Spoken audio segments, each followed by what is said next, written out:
এদিকে কম খরচে লাভ বেশি হয় নরসিংদীতেও দিন দিন জনপ্রিয় হয়ে উঠছে পেঁপে চাষ।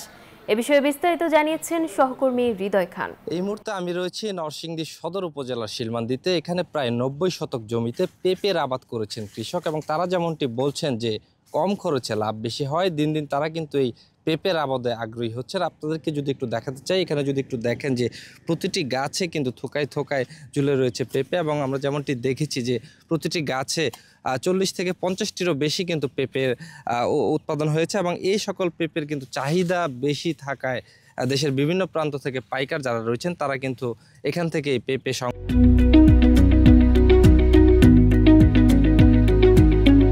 করছেন। আমরা যদি একজন কৃষকের সাথে কথা বলি, একটু যদি বলেন যে আসলে কেমন আবাদ হয়েছে এবছর?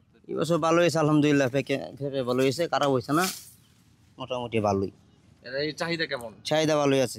50 টাকা কেজি এখন বিক্রি করতে পারি খেতে, আর এমনি মনে করেন কাঁচাগুলা 25 টাকা 20 টাকা এরকম বিক্রি করা পারি পাইকারি। কেমন হয় লাভ? খরচ মোটামুটি মানে যে খরচ কমেই লাভবান আছে আমরা, লাভ হয়।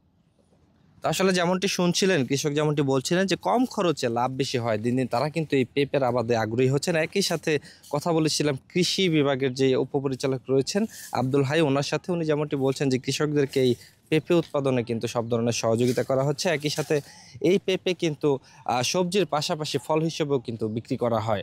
তো এই ছিল নরসিংদী থেকে আমার কাছে সর্বশেষ।